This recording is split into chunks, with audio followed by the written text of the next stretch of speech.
Zo'n flink windje, hè? Ja. Dit zijn voornamelijk eenden allemaal. Die zitten meeuwen. Er zitten kakmeeuwen. Oh, en heel ver. Zijn er kuiveneenden of nee, bergeenden? Bergeenden. Daar zitten bergeenden inderdaad. Wat ganzen. Ja, rotganzen zitten ertussen. Ja. Nou, met het zonnetje erop steken die mee wel lekker af. Ja, die kakmeeuwen die zitten hier mooi vooraan inderdaad. En waar komen die smienten vandaan? Die smienten die komen allemaal uit het hoge noorden weg hierheen om te overwinteren. Ja. En blijven de smienten hier dan hangen op dit soort plekken? Zoeken ze ook nog meer beschutting op in het binnenland? Of, de meeste smienten trekken straks wel echt het binnenland en andere natte gebieden gaan ze opzoeken. Ja. Dus die trekken nog wel door. En wat eten ze hier op het wat? Kleine krabbetjes en zulke soort dingen, garnaaltjes. In de herfst is de watkant van Pezemerlanne een belangrijke plek voor vogels op doortrek. Dat zijn net aangekomen wintergasten en doortrekkers richting West-Afrika. Zagen jullie een mannetje pijlstaart? Ja, ik moet ook even weer Ik zoeken. kan misschien met mij meekijken. Dus volgens mij heb ik hem wel hier. Ja, ik zie er nou 2 al. Is het hem? Ja. Hij heeft de kap nou, hij is nou mooi aan het forageren. En de pijlstaart, van waar die naam? Vanwege inderdaad, ja, nou zie je het niet zo goed, want die staat die heeft hij in het water maar als hij bukt, maar hij heeft er echt een puntje.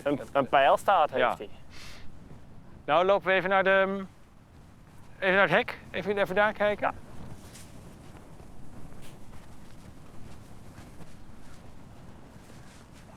En want wat we hier nu zien, trekt dat nou allemaal, die steenlopertjes daar onderaan? Die steenlopers die komen hier, die blijven hier ook wel overwinteren. Ja. Maar ja, mocht het nou echt wel beginnen te vriezen, dan kunnen ze wel verder trekken. En dan juist zo de kustrand, waarom is die nou zo geschikt? Nou ja, dat houden ze een beetje als trekroute aan. Dat volgen ze. Ze gaan niet landinwaarts, maar ze volgen de kust om naar Afrika toe te gaan. Ja, en bonte strandlopers en steenlopers, hoe hou je die uit elkaar? Nou, de steenloper die heeft echt een zwart borst Ja, ja. en oranje snavel en oranje pootjes. En de bonte strandloper is veel grijzer van kleur. Ja, nu zie ik die oranje pootjes. Ja, klopt. Ja. En maar pikken en maar zoeken achter elkaar aan. Iedere keer als er weer een golfje komt, dan is het afwachten of er weer wat bij zit. Ja, ja. Hier komt ook wat. Een torenvalk aan vliegen. Oh, je kunt wel heel mooi zien hier, zeg. Ja. Je hangt echt stil op die wind, hè? Ja. Ja. Jij kan hem gewoon zweven op de wind. Ja, dat is niet eens te bidden. Nee. Ja, die is op zoek naar muizen. Ja. Fantastisch hoe stil die hangt. Ja, Ongelooflijk. echt bijzonder dat ze dat kunnen. Daar kan je toch niet bij je, hoe dat allemaal zo beweegt en doet en kalibreert en stil hangt in die keiharde wind. Oh, daar ja, daar valk duikt omlaag. Hij duikt omlaag, inderdaad. Ja, het is elke dag is het weer een verrassing. Ja, hij komt omhoog. Ja, sorry. Heeft hij wat? Ja, hij heeft een hij muis. heeft een muis. Ja, hij heeft een muis.